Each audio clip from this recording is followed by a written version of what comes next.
An episode so combustible that even seasoned host Nick Viall ended the night blinking into the chaos, half amused, half shell-shocked.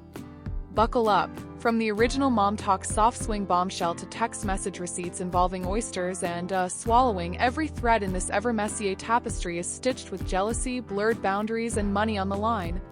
But the real question is simple. Are these friendships exposing ugly truths or just monetizing mayhem? Long before Hulu turned their TikTok group chat into must-watch TV, Taylor, Frankie Paul, and a handful of Utah influencers branded themselves wholesome MomTok moms, matching outfits, choreographed dances, the works. Then, in May 2022, Taylor hopped on a live stream and casually admitted that several of them were soft-swinging, meaning spouses swapped intimacy, but supposedly stopped before things went all the way unless everyone's partner was present. That confession shattered her marriage, torched friendships, and became a headline generator for months. Conservative viewers blasted the women for making the faith look bad, while curious outsiders devoured every leaked DM. In short, the scandal turned mild-mannered mommy content into clickbait of the highest order, and Hulu smelled a ratings goldmine, but Taylor wasn't alone.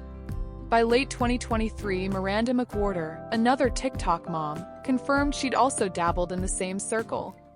Fans braced for the inevitable collision in Season 2. Soft swinging, jealousy, and broken vows were now baked into the brand, fueling a promise. The bigger the betrayal, the higher the view count. And that, friends, is the gasoline poured across our story's starting line.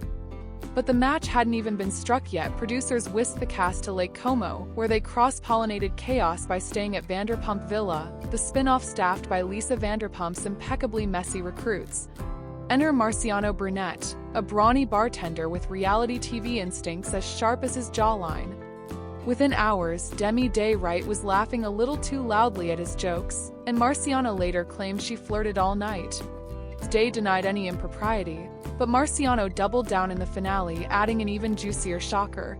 He'd actually hooked up with married castmate Jessine Gattacora. Whether he was coached or confessing, the revelation sliced open every simmering insecurity in the group. Italy also exposed a fissure between Taylor, long accused of basking in Queen Bee status, and Day, who openly complained that Taylor's face dominated promo posters. Viewers split. Was Day jealous, or was Taylor genuinely hogging the spotlight? Either way, the Lake Como cliffhanger all but guaranteed a reunion inferno, and the sparks were only beginning to land. Soon as Season 2 aired, drama vaulted off-screen. Day's husband, Brett Wright, fired up Instagram to brand Jen Affleck a liar, insisting his wife never crossed a line. Marciano clapped back, offering Brett a private call to review screenshots. Soon after, he posted the DMs anyway, complete with timestamps proving Day was still messaging and following him long after filming wrapped. Meanwhile, rumors swirled that Day's legal team fired off a cease and desist to Jen to stop her from discussing the alleged fling.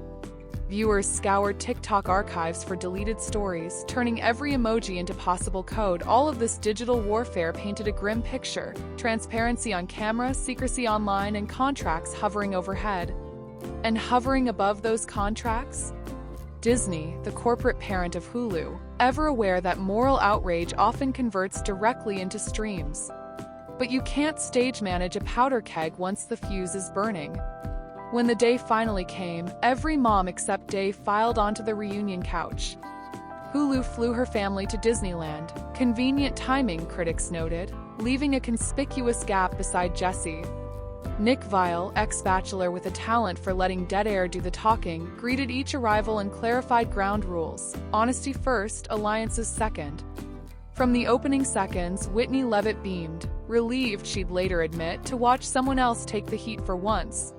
Then Nick made it personal. He asked Whitney whether her grin was schadenfreude, implying calculation. Whitney bristled, accusing him of bias. The tension set the night's tone. Every smile might hide a knife. Every question might slash deeper than the last, and the sharpest blades were still sheathed for now. Midway through the taping, Jessie pulled out Marciano's actual phone. On screen, viewers read an exchange. Jessie jokes that oysters are no different than swallowing. Marciano fires back a risque punchline, and Day replies with laughing emojis. Gasps ricocheted. Whitney tried to shield Day's reputation, but timestamps left little wiggle room. Jen then produced an audio memo in which Day advises how to dodge questions about the villa incident. Even Nick's usually steady expression flickered. The audience needed proof that boundaries were porous, they just watched the flood pour through. Husbands in the backstage green room reportedly exchanged looks that combined horror and told you so fatigue. Yet hearts weren't the only things on the chopping block. Jessie's wedding ring was conspicuously absent.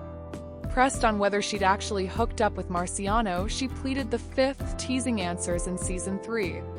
Her husband Zach, half smiling, half grimacing, muttered about working on trust. Fans sensed a publicity cliffhanger, but the awkward silence said plenty. Taylor and ex-husband turned situationship Dakota faced a different storm. She fought tears describing how he'd lied about past flings, already after she'd given birth to his child. Dakota swore he could be faithful starting today, but Taylor's disbelief was palpable. Nick cited paparazzi shots from Stagecoach, a music festival outing where the two were photographed licking each other's necks, and asked why just friends looked so intimate. The couple shrugged, boundaries blurred separately. Whitney's husband Connor Levitt opened up about childhood abuse, revealing he kept the trauma hidden for decades. Confessions stunned the room into humanity, one of the few moments everyone agreed on empathy. Empathy, though, has an expiration date. When ratings beckon, accountability became the buzzword of the night. Who owned their mistakes? Nick argued that Whitney delighted in others' crises. Whitney retorted that Taylor dodged blame better than anyone. Taylor cited therapy. Jen claimed she never lied, then flashed unimpressed eyes when texts suggested otherwise. Meanwhile, practicing Mormon viewers flooded comment sections, arguing that the franchise thrived on reinforcing caricatures for clicks. The cast shrugged. Disney's executives quietly toasted another week of trending hashtags, and still one reel remained to roll. The reunion's final minute unveiled a season 3 sizzle reel.